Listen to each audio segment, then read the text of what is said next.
An atrocious murder in Lindbergh's small son resulted in the passing of the anti-kidnapping law by Congress. Thousands watch as the new Lindbergh anti-kidnapping law. The American Eagle stands guard.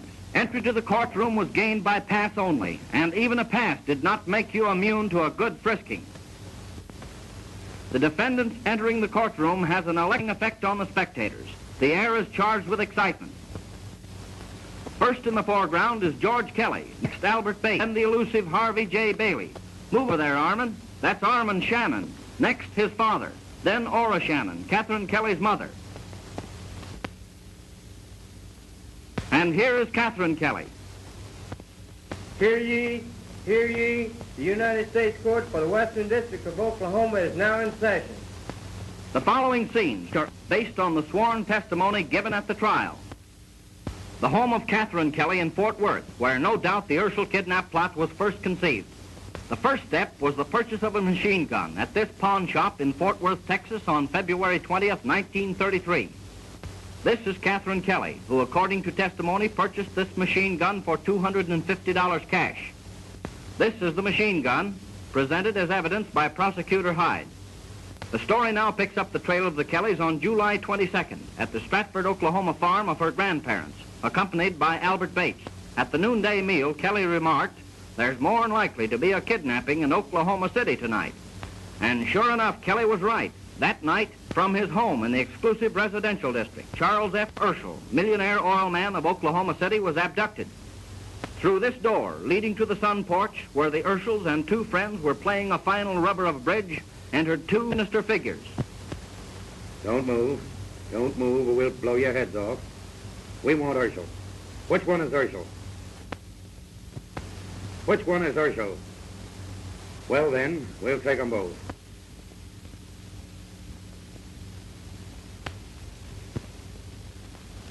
Don't say a word or go near that telephone or we'll blow your heads off.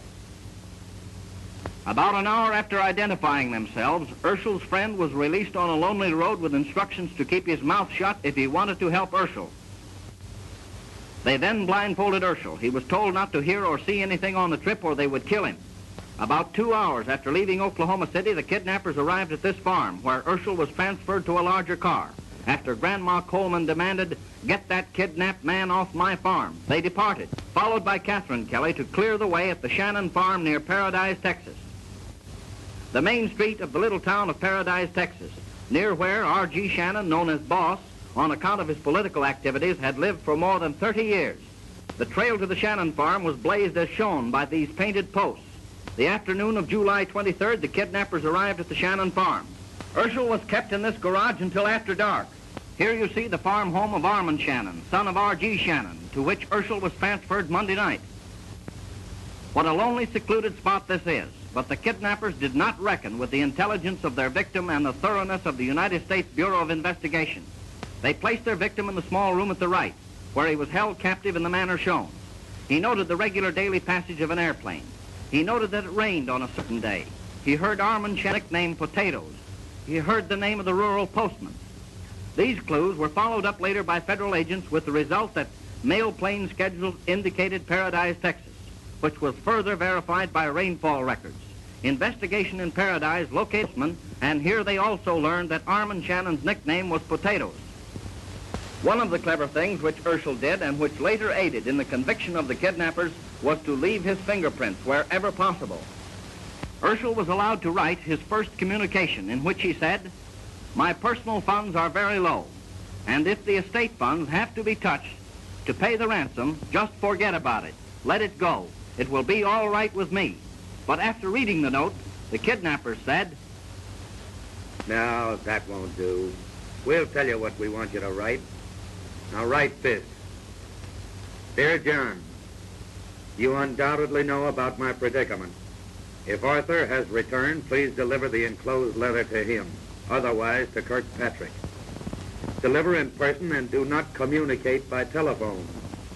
Tell no one else about this letter, not even your wife, and when you deliver it, do not go to residence. Authorities must be kept off the case or release impossible, and they cannot effect rescue. For my sake, follow these instructions to the letter and do not discuss with anyone other than those mentioned. This is my final letter to any of my friends or family, and if this contact is not successful, I fear for my life. When in Oklahoma City, keep out of sight as much as possible because you will probably be used on in this capacity. I am putting all my dependence in you regarding this matter and feel sure you will take every precaution possible. Best regards, as ever, your friend, now sign it, C.F. Urschel. In another letter, the kidnappers instructed Kirkpatrick to insert this ad in a newspaper to signify his willingness to comply with their demands.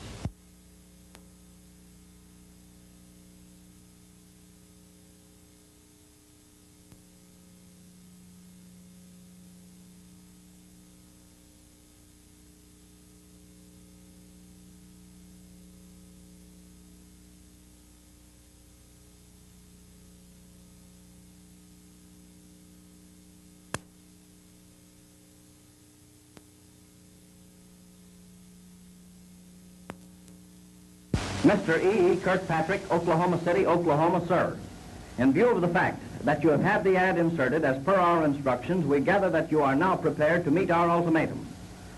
$200,000 in used, genuine Federal Reserve notes of $20 denomination in a suitable light-colored leather bag, and have someone purchase transportation for you, including berth, aboard train number 28, the Sooner, which departs at 10:10 p.m. via the MK&T line for Kansas City, Missouri. You will ride on the observation platform, where you may be observed by someone at some station along the line between Oklahoma City and Kansas City, Missouri. If indications are all right, somewhere along the right-of-way, you will observe a fire on the right side of the track, facing the direction in which train is bound. That first fire will be your cue to be prepared to throw bag to track immediately after passing second fire. Mr. Urschel will, upon our instructions, attend to the fires and secure the bag when you throw it off. He will open it and transfer the contents to a sack that he will be provided with. So, if you comply with our demand and do not attempt any subterfuge, as according to news reports you have pledged, Mr. Urschel should be home in a very short while. Remember this: if any trickery is attempted, you will find the remains of Urschel, and instead of joy, there will be double grief, for someone very near and dear to the Urschel family is under constant surveillance and will likewise suffer for your error.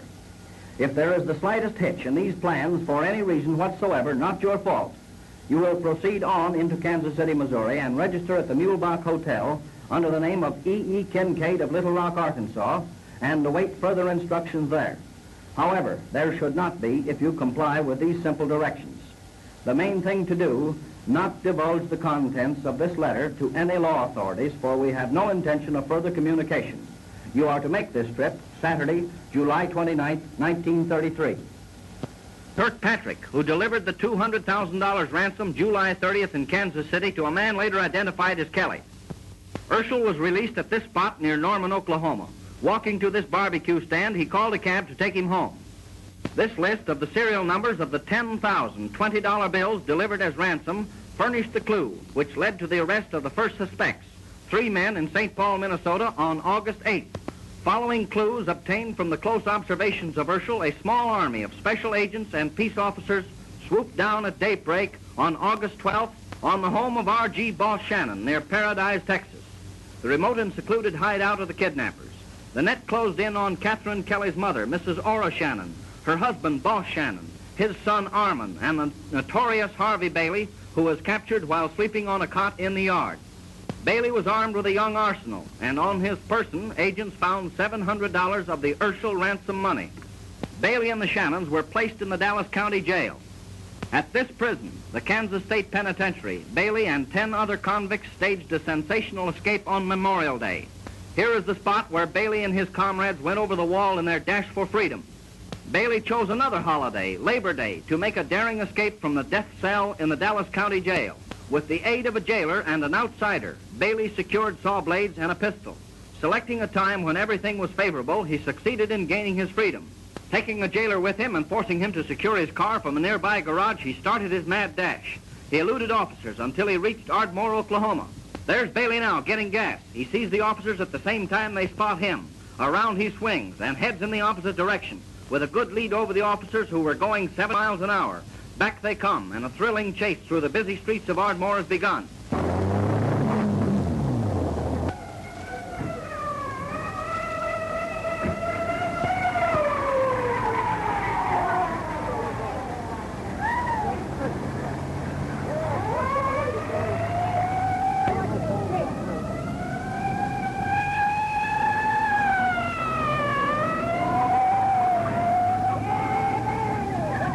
Just 4 hours after one of the most daring breaks in the history of the Dallas County Jail, Harvey Bailey's mad flight came to a dramatic end. Crashing a wheel on a sharp turn, he was taken into custody by Ardmore officers without a struggle. The Ardmore, Oklahoma officers effected the capture of the notorious criminal. From left to right, Raymond Shoemaker, Chief Hale Dunn, and Ben is, again in the custody of the law, Harvey J. Bailey, America's #1 bad boy. In the meantime, at this rooming house in Denver, detectives and federal agents captured Albert Bates, identified by the Urschels as one of the abductors. The testimony showed that Bates lived at these apartment houses under the names of George L. Davis and E.O. Feldman, and from here he communicated with Kelly. George and Catherine Kelly, in their wild dash from state to state, city to city, paused long enough in Chicago to pen a couple of letters. This letter, threatening murderous death to Urschel and his family if the Shannons were convicted, was signed with Kelly's fingerprints. Here's the home of J.R. Tishner in Memphis, Tennessee, where Machine Gun Kelly and his wife were captured by a heavily armed squadron of police and federal agents. Detective Sergeant William Rainey, who risked a barrage of machine gun bullets when he knocked on the door of Kelly and captured the most wanted man in America. And here they are, George and Catherine, at the showdown, an unbeatable pair, until they were called by the aces of the Federal Bureau of Investigation. Following close on the heels of the capture of the Kellys in Memphis, federal and local officers acting upon a tip made a midnight visit, September 26th, to the farm of Cass Coleman. Assisted by Cass Coleman, agents proceeded to this old well in the middle of a cotton patch, where they recovered $73,250 of the Urschel ransom money Kelly and Coleman had buried a few days previous. It took them an hour to count it. The money was too hot for Kelly to handle. I wonder how he expected it to cool off in a thermos jug. Here comes Charles F. Urschel, the victim of the world's most astounding kidnap plot. He takes a seat beside his wife. His extreme courage in the face of threats of death is America's challenge to gangland.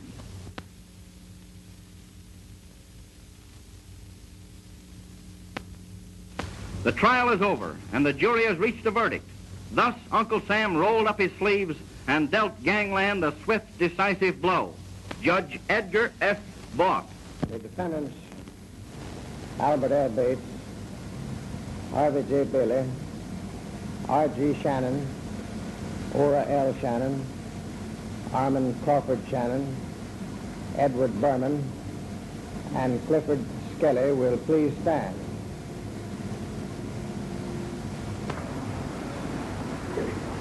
Now, in this case, the jury has returned a verdict of guilty.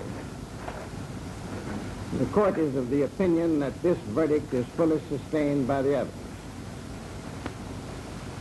And while it is not a pleasant duty for a court, even in the face of a verdict of guilty, to impose a sentence that deprives one of his liberty, yet there are times when duty requires that one assume the full responsibility of his office.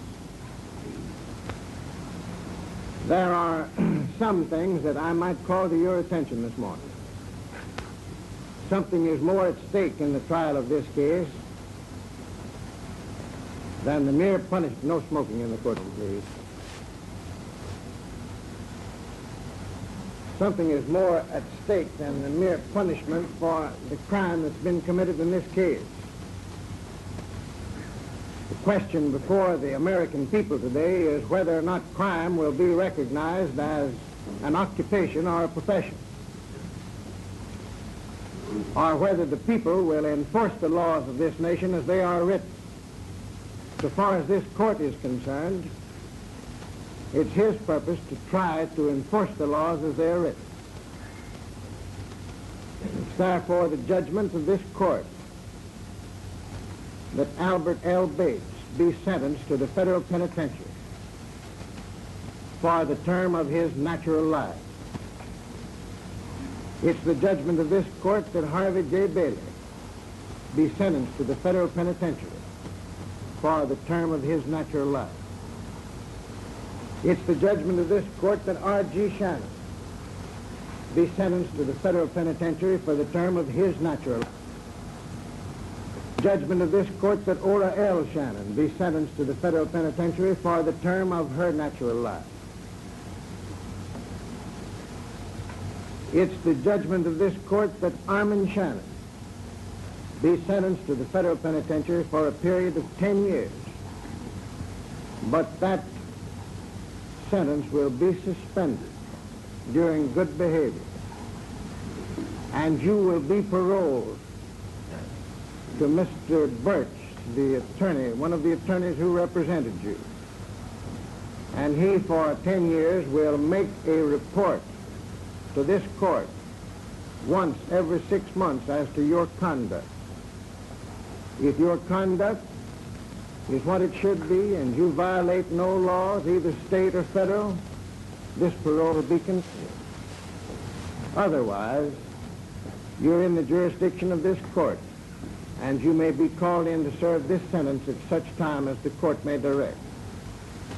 I may say in this respect that the government of the United States, through the district attorney and through the representatives of the Attorney General's office, have made repeated requests that the court extend leniency to you.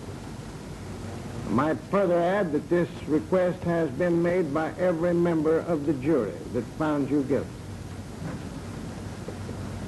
As to the defendant Edward Berman and Clifford Skelly, you are each sentenced to serve a term of 5 years in the federal penitentiary. Execution as to R.G. Shannon will be stayed for a period of 60 days upon the execution of a bond satisfactory to this court in the sum of $10,000. Even in the face of almost certain conviction, Kelly maintained his air of braggadocio and nonchalance. This was considerably disturbed, however, by a severe pistol whipping which he received at the hands of one of the federal guards after starting something he couldn't finish. He was warned that at any further show of violence he would be shot. This warning evidently had the desired effect, because George was very respectful of the federal officers for the balance of the trial. Look at the knot on his head. He has another one on the back, and his yellow-dyed hair was streaked with his own blood as he appeared in court, a wiser and a more subdued man. It's the judgment of the court that George R. Kelly be sentenced to the federal penitentiary for the term of his natural life. Now we introduce the nation's youngest United States District Attorney, Herbert K. Hyde of the Western District of Oklahoma. I have been requested to say a few words in connection with the Urschel kidnap trial held here in Oklahoma City, in the Western District of Oklahoma. 76 days ago, Charles F. Urschel, one of our prominent citizens of Oklahoma City, was abducted and kidnapped from his home. Today, 7 people were sentenced to the penitentiary for the commission of this crime. This should serve as a notice to those who would violate and set aside our federal laws that no individual or group of individuals is more powerful than the federal government. Now it's all over. These people who became famous, or rather infamous, overnight will soon be forgotten by the world and will spend the rest of their lives within the grim gray walls of prison. Sirens scream and an armored car, but they are going for a ride, and with the federal government at the wheel. And here's the end of the road, prison and oblivion, the inevitable destination of the lure of easy money.